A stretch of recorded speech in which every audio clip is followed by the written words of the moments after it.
Welcome to Linda's Corner. My name is Linda Bjork, and today we're going to be talking about catalytic leadership. I'm delighted to welcome special guest, Dr. William Attaway. Dr. William is a pastor, the founder of Catalytic Leadership, LLC, and the author of Catalytic Leadership, 12 Keys to Becoming an International Leader Who Makes a Difference.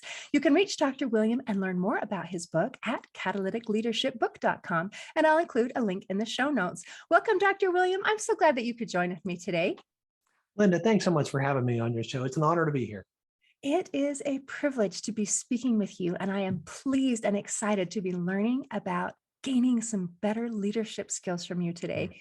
But is it okay if we start first with a little bit about your story? I understand that you had a daughter who was diagnosed with cancer, and that affects everything. Would you be willing to share your story and how that has affected you and even your faith and your leadership? Absolutely. So I'm married. I'm the husband to Charlotte, who we've been married for 24 years. We'll hit 25 this December. We have two daughters. My older one just graduated high school last week, actually. And so she'll be heading to college this fall. My younger one is a freshman, finishing up her freshman year in high school. 3 years ago, my older daughter, when she was 14, started having some headaches. And we took her to the doctor and thought maybe she's developing migraines. I've had those since I was about her age. So we thought maybe that's what it is. But they persisted, and we go back to the doctor and just kept kind of circling this and trying to figure out what it was. And eventually went to the ER, had some tests run, and they discovered that she had a tumor on the back right side of her brain. And very unexpected. There's no history, there's no indicator this is going to be, just out of the blue. Like so many things are in life, right? You can't script it, you don't plan it. And that started a journey. 2 days later, she was taken to the emergency room or taken to the hospital that night by ambulance, where 2 days later, they did the surgery. And then 2 days after that, they sent her home, and we waited for the biopsy results. Those weeks, you can imagine, I'm sure, you're just kind of on pins and needles waiting to see what this is, hoping and praying that this is not cancer. But it turns out that it was. It's a very rare form of cancer. Only about 50 teenagers a year in the world are diagnosed with it. And so that started a journey for us. That was March of 2019. And for the weeks and months that followed with treatments and radiation and the Ronald McDonald House and so many elements of that story, it really impacted all of us in some different ways. One of the things that I took away from that season was what mattered truly the most. I've taught for years that, if you're a person of faith like I am, that your relationship with God is first, and then your spouse if you're married, and then your kids if you have kids, and then everything else. But the reason that matters so much is because one day somebody else is going to sit in your chair at work. Somebody else is going to have the title you have. Somebody else is going to do what you do. I've spent a lot of time with people at the end of their lives, and I've heard a lot of stories. And I'll tell you, I've never heard anybody say, gosh, I wish I'd spent more time at work. I wish I'd spent more time working on those KPIs and those quarterly objectives. And if only we'd hit those goals and made those achievements. What I hear are regrets around relationships that were never mended, or time that was not spent with people. And I believe we have the opportunity to be proactive and learn from the ditches that other people have fallen into or driven into. We can be proactive. And so what that season did for me and my leadership and my family was it underlined and underscored how important this really is to be family focused as a leader. Understanding that you determine your priorities, you schedule according to your priorities. Nobody else is going to do that for you. One day, somebody else is going to sit in the chair you sit in at work. Who's going to be with you when you don't? It's those closest to you. Wow. And quick update, she is okay now, right? She's doing great. We're 3 years out from her diagnosis. There has not been a recurrence. They did the surgery, took it out, did the radiation, and we have had no recurrence since then. And we just are so grateful to God for that. I am so grateful as well. And as you're explaining that it was a tumor in her brain, my heart is just pounding, because my daughter also has a tumor in her brain. And it is a rare form of cancer. We're not through yet. It is one of those strange situations where it doesn't respond to chemo or radiation. It only can be removed by surgery. And she has had one, and there's just a little bit left wrapped around her carotid artery. And they're going to have to go back and get it later. So anyway, Yeah, that's tender and very, very real. So, as we're It talking is. about real things that go on in our personal lives, and now we're Yeah. trying to be able to work in whatever capacity we are as a leader, and family is also a leadership role. But Yes. as we're trying to do these kinds of things, and when we have things going on at home, it makes things challenging. But I appreciate that you Yes. said that your experience has helped you even hone in even more what your goals, what your objectives, and what your priorities are. And so that's beautiful that we can learn how to be powerful, effective leaders and not Yes. have that be at the expense of our families, of Yes. things that really, truly matter. And so I really appreciate that uh, because it matters. So, can you please explain what catalytic leadership is and how do we do that? Sure. So when I went to college, I went as as a pharmacy major. And so I went and I took chemistry or inorganic chemistry, organic chemistry. And then at organic chemistry, I decided that I really don't want to spend the rest of my life doing this. So at that point, I decided to change direction. But in my brief chemistry studies, that first year and a half, I learned the power of a catalyst in chemistry. And a catalyst is something that is introduced to incite or to accelerate significant change to make a powerful impact. And, I've been a student of leadership since I was 15. I had a high school teacher who invited me to my first leadership conference because he saw something in me that I didn't see in myself. And for over 3 decades now, I've studied and learned from leaders. And as I thought about a catalyst, I thought, every great leader I've ever met or learned from or learned about, they would resonate with that. This idea of inciting or accelerating significant change to make a powerful impact. Like they would really resonate with that because that's what they're trying to do. And so I thought, what is it that makes a leader catalytic? And so the book is actually an outgrowth of so many conversations that I've had with other leaders as I've coached leaders for 20 plus years now.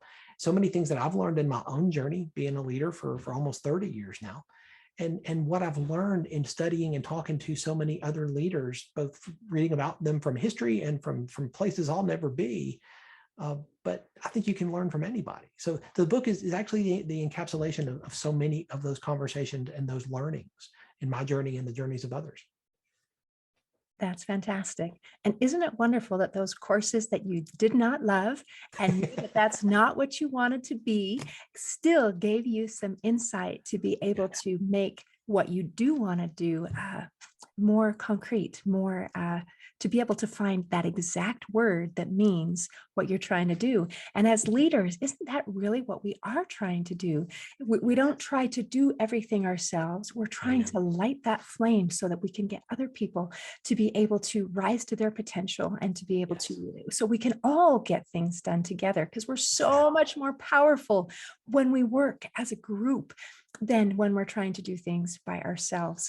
And you really can't be a leader without, some followers anyway, right? No, you can't. The goal as a leader is not to get things done.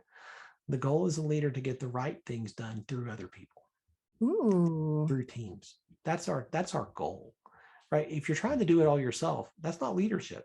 That's something else. isn't that crazy?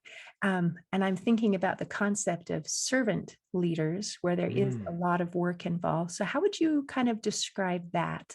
And how would that fit within the realm of catalytic leadership? I heard Patrick Lencioni talk about servant leadership years ago. And he said, we talk about servant leadership like there's any other kind. And I thought, that's so brilliant. Because the fact of the matter is, leadership is servant leadership. If it's not, we need to call it something else because that's what that is. It's demagoguery or it's manipulation or something else. Servant leadership is servant leadership. That's what it is. It's understanding that my job as a leader is not to see what I can accumulate for myself. It's not about my benefit. Leadership is about taking what's been put in my hands and using it for the benefit of those around me, those that I lead, those that I serve. That's what leadership actually is in every context, no matter what. Wow. And the other options are like demagoguery. Was that? I was thinking despotism, tyranny. Yeah. Sure. So leadership is servant leadership. Yes. Oh, okay. That is absolutely beautiful. I'm going to be chewing on that one for a little while. Thank you. Thank you so much. All right. So, how can we be a conduit and not just a reservoir? I know you mentioned that. You What know, is, I think I am such a beneficiary of so many people who have invested and poured into my life from the time I was, 15, right? When this teacher begins to pour into and invest in me by sending me someplace to experience something I never experienced. And I began to study and learn from leaders that I had never encountered before. I'm the beneficiary of that. And for over 30 years, I've attended conferences and seminars and workshops, and I've bought more coffees and lunches than I can remember with people who are farther down the road than me so that I could ask them questions and ask, how is it that you're doing what you're doing in this area? Because I want to learn. I'm the beneficiary of all those experiences, all those conversations, all those teachings. But that's not just for me. Every experience in your life is not just for you. You can think it is, and then you become a reservoir of all that, and you're kind of holding it all back in just for you. I think there's a better way, and that's to be a conduit so that everything that is invested in you, you understand is not just for you, it's for the benefit of those around you. And you become a conduit, and that begins to flow through you to other people around you so that they get to benefit from it too. I think that's a better way than just saying more for me, me, me. and as a leader, I'd again say, is there any other way? Because that doesn't even make any sense. And as I'm listening to you, I'm just so impressed that you were not only listening and attending conferences, you took the extra step to go to lunch, to ask some Mm, questions, to allow these people to be your mentors, to be able absolutely. to learn a little bit more and a little bit deeper. And that gives you kind of that cutting edge of Mm, saying, I want this, I value this, and I value what you have to share with me. And I think that that's a beautiful way to gain new skills. So very well done. it's an opportunity. If I'm not going to say there are no forum, I'm not going to tell you every time I've reached out and said, hey, can I buy you coffee or buy you lunch? I don't get a yes every time, not by a long shot. But I'm not going to say there are no forum. I'm not, the only way I get a yes is if I make the ask Wow. So by not asking, you have already said no on their on behalf. their behalf. Absolutely. Wow. Okay. How many times do we do that? Uh, A Far lot. too often. Yeah, right. I'm not going to say their no for them. Okay. If Thank you. they say no, okay, I'm no worse off. But what if they say yes? Wow. And you are able to not take it personally if somebody No, says no. no, no, no, because it's not personal. They don't know me. How could it be personal? They have no idea who I am. There's just this random person like emailing them saying, hey, can I buy you coffee? They don't know who I am. But I'll tell you, maybe 50% of the time I get a yes. And then I get the privilege of coming prepared, always come prepared with questions, always come prepared with what you want to talk about, because that's how you honor them and honor their time. And I always take notes because my memory, for one, is not perfect. And second, I think that communicates that I'm valuing what they're sharing. Yes, it does, because you came on both ends prepared. First you Mhm. asked, then you came prepared, and then you took notes. You showed at every level that you valued what they have to offer. That's amazing. Okay, so besides your example, which is quite amazing, say someone is put into a new leadership position. Can you give them some advice so that they can get started?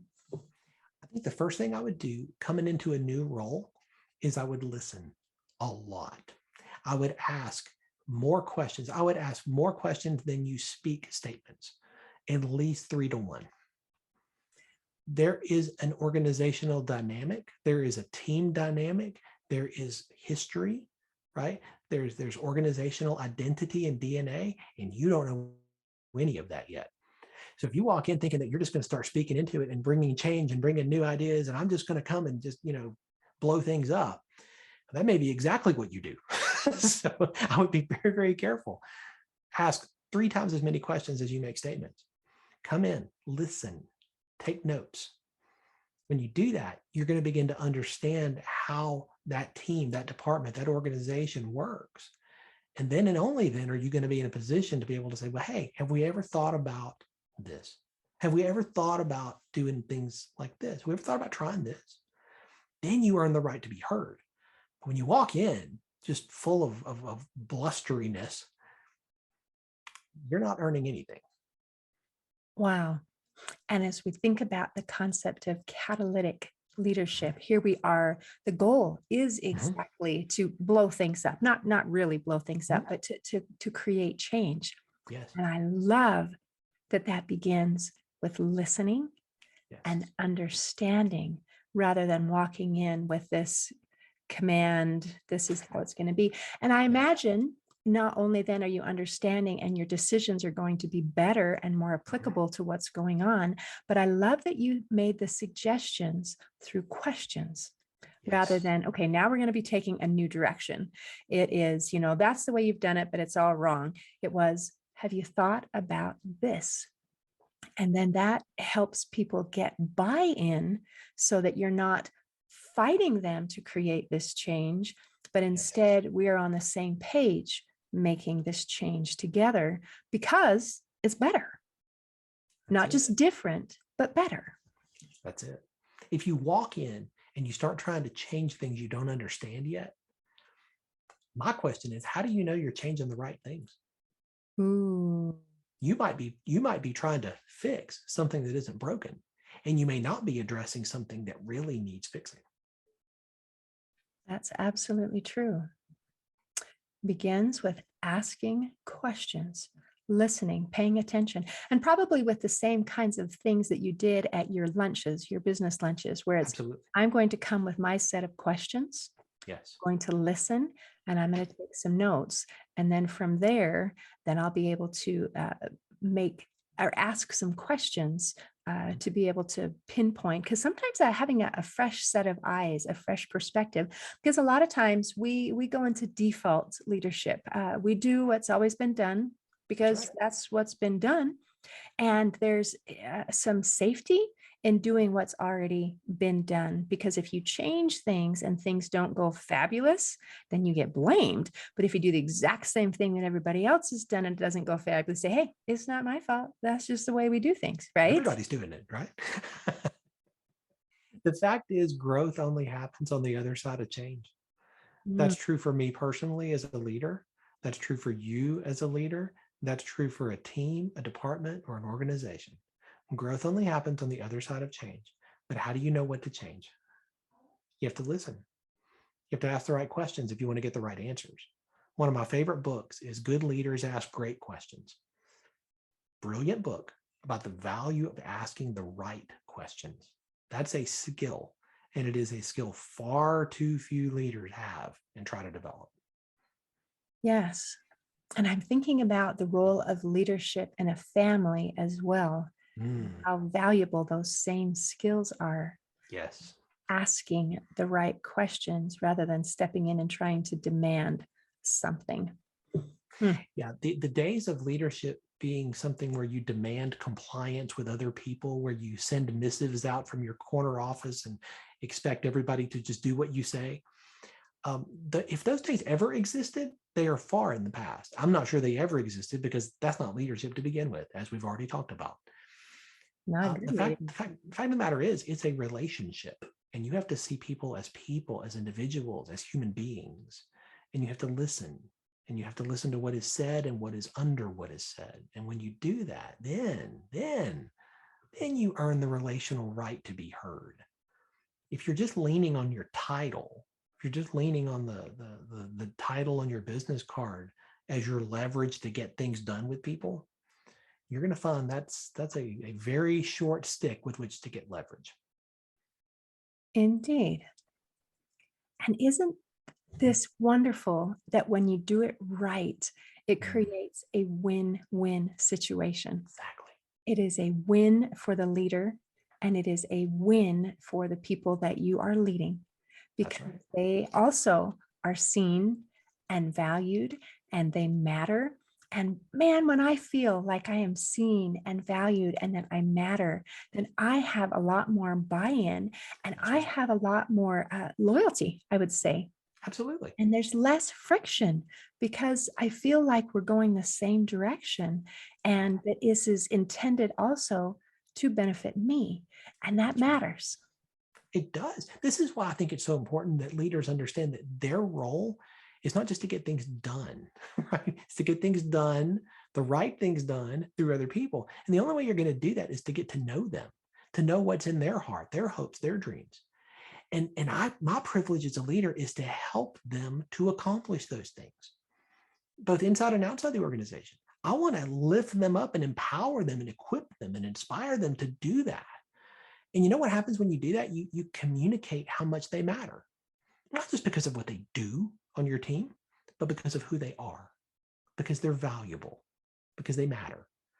And when you do that, and when you show that, and when you show it over time, my experience has been people lean in and they lean in to your team and your organization, just like you said, in your department. And they say, hey, I want to be a part of building it. And they're going to be all in a way they never were before. And is this leadership coaching? Is this what you provide? It is. I do one-on-one coaching with leaders because I think that that's how we get better. I've had a leadership coach for years. And the challenge for every one of us is it is very difficult to see the whole picture when you're in the frame. You can see your perspective, but you're in the weeds, and all you can see is what you can see. I need somebody from the outside, somebody who can see what I can't see and help me to see what I can't see, and who can ask me the right questions and who can ask me questions that maybe nobody else in my world is going to ask me. That's the value of a coach. And the secret sauce of coaching is accountability. That we're going to have this conversation. We're going to talk about this. He's going to ask me the right questions. And then the next time we meet, he's going to say, hey, that thing we talked about, what'd you do with that? Mm. Oh, yeah. See, that's the power. And so this is what I do for leaders, and what I've done for a couple of decades now is I help leaders in a variety of different fields, from solopreneurs and entrepreneurs to C-suite types to educators to government contractors and government employees. It doesn't matter the field, because the fact is leadership. Principles are principles.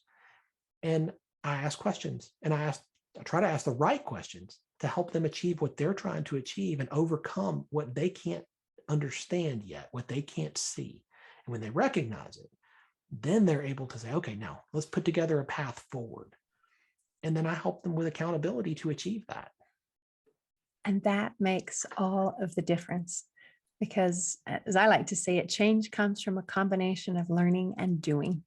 And Yes. just learning some wonderful principles on leadership in and of itself, I guess, would make me a reservoir. And until I apply them, That's then right. that would make me more of the conduit. And That's that right. is when the change takes place. And this is a place where sometimes we fall a little short Yeah. in application. We learn and have good intentions Yeah. and then don't follow through. And Right. that creates, some issues. So in addition to speaking directly with you, are there some tips to help people increase their accountability, their follow through, so that you don't just hear this wonderful podcast with this great information that Dr. William is sharing, and then I say, this is so cool, and then I continue to do things like I've always done? I think there's a couple of things. I wrote the book that we just published earlier this year to capture a lot of the principles that are consistent threads with leaders over the decades that I've been coaching them and having conversations. They come out of those conversations and out of my own journey. And so in writing the book, my goal was to help people that I may never meet or deal with personally, but that they can take and they can read and understand and apply and benefit from the experiences of other people. Right. So that's one way. I think that's a way that anybody can do that. You don't like to read, there's an audiobook. That's okay. We've tried to make it in such a way that no matter what your learning style is, we want to help you get better. That's one way. Another way is create a community around you that's going to help you to grow on purpose. Nobody grows accidentally. Nobody wakes up one day and says, wow, I'm a fully mature leader. I don't know how that happened. I didn't mean for that to happen, but here I am. It doesn't happen that way, right? Choose to grow on purpose. And that involves the people that you spend time with. That involves the community that you build around you. Build people around you who are going to invest in you, pour into you, and help you be the best version of you. Read books, listen to podcasts, attend conferences and workshops with people who are going to stretch you and help you to grow beyond where you are today. When you do these things intentionally and purposefully, you are moving toward the best version of you, the best leader you can be. Don't try to be somebody else. Be the best version of you. And I appreciate that there's more than one right way to do things, and that there's more than one version of what's going to work and be good, because we're different and we're unique. And if we all had to be clones of you in order to be successful leaders, Oh, we'd have a how hard time. terrible. That's fantastic. So as we're working our way and purposefully growing and learning, and how much time would you spend in this learning and growing process when leaders, for example, they might feel overwhelmed and they're just trying to go through the steps? So is there kind of a balance of how much I'm working on my day to day, trying to not totally get run over, and learning and improving so that I can do better and be more efficient and more effective in the future? To that, I would say this: don't let what you can't do stop you from doing what you can. You may recognize, hey, there's 15 things that I need to grow in. There's 15 things I need to learn to do better. Okay, fair enough. Please don't try to focus on 15 things at once. You're not going to make any progress that way. Pick one, pick two. Let's focus on those right now. Yeah, the other stuff will come and you'll get there. But don't say, I don't have time to focus on 15, so I'm not going to do anything. I don't have time. No one has time. Okay. It's like character development. Okay. Nobody ever is going to pay you to work on your character, but they will fire you if you don't. I heard Carrie Newhoff say that, and I think that's just so brilliant. Leadership development and growth is exactly the same way. People are not going to pay you to do this, right? Most of the time. But if you don't, you're going to negatively impact the team that you lead, the department that you're in, the organization you're a part of, and the mission you're trying to accomplish. So if you want those things to go better, you have to choose to invest in you. Nobody has time. That's a common objection, a common excuse. And it is just that. It is an excuse. You have time for the things you make time for. So do I. Absolutely true. So as I'm listening, I'm thinking, okay, one piece of advice is take one bite at a time to Yes. keep it small. And then the second is the incentive to realize that this is important and that it is worth creating a space for. Yes. And that truly matters. So that's absolutely brilliant. You're taking people's excuses away. And I'm sure there are probably some people who are saying, dang it, that means I actually get to do something. That's Everybody can carve out some time. Maybe you've only got 15 minutes. Then you've got 15 minutes. How can you leverage that? How can you invest that? Are you just going to squander it like so many do? Are you going to let it drift away? go through Facebook. Exactly. That will make me a better person, right? Absolutely. Sure. No problem. Well, it depends on what you're aiming at, but yeah. What are you going to do purposefully? I block out intentional time every week where I'm going to learn. I'm going to grow. I'll read, I'll watch people's talks, videos, I will listen to podcasts. I carve out time, block it out. That's going to happen because I've made it a priority. Everybody can do that. Brilliant. Absolutely brilliant. That makes it doable. You've created, for example, a specific time block. If we had 15 minutes, then I can spend, okay, I will invest 15 minutes. And then you gave such wonderful suggestions. We have so many resources available at our fingertips. We have books, we have audiobooks, we have podcasts, we have YouTube videos. We have so many resources available that it's not a lack of availability that's the problem. No, so. Not at all. We live in a day and a time when the resources and the opportunities are literally at our fingertips. We just have to choose. Right. We have to let our fingers do the walking in a place that is going to benefit us. Yes. Absolutely brilliant. Dr. William, is there anything that you want to make sure that we cover before we close? I just enjoyed this so much. No, I think that the most important thing that I would want people to walk away with, and it's what I call the one non-negotiable of catalytic leadership, and that is a teachable spirit. I think there is no such thing as a wasted experience, but it depends on us coming to every experience, every conversation, every relationship, every opportunity with a learning posture. We can learn from anybody. Sometimes we might learn what not to do, but that can be incredibly helpful. So I would say that is the most important thing. And if people can understand that and approach their lives and their leadership with a teachable spirit, with a learning posture, that can make all the difference. I love it. I love it. That is brilliant. Well, thank you so much for visiting with me today and sharing this very applicable wisdom. I hope it was helpful. And it's just been such an honor. Linda, thanks so much for having me on your show. Oh, it's been a pleasure. In closing, I'd like to share a quote by John C. Maxwell. He said, "A leader is one who knows the way, goes the way, and shows the way." Today, I invite you to improve your leadership skills so you can help make the world a better place. See you next time on Linda's Corner. Thanks for listening. If you enjoyed this episode of Linda's Corner, please share and subscribe to help us reach new listeners. I also invite you to check out my nonprofit, Hope for Healing, at the website hopeforhealingfoundation.org for free ebooks, free audiobooks, and other free resources to help increase happiness, build confidence and self-esteem, strengthen relationships, manage stress, and calm feelings of depression and anxiety. I also invite you to grab a copy of one of my books, like Crushed, A Journey Through Depression, or Amazon bestseller, You Got This, an action plan to calm fear, anxiety, worry, and stress. See you next time on Linda's Corner.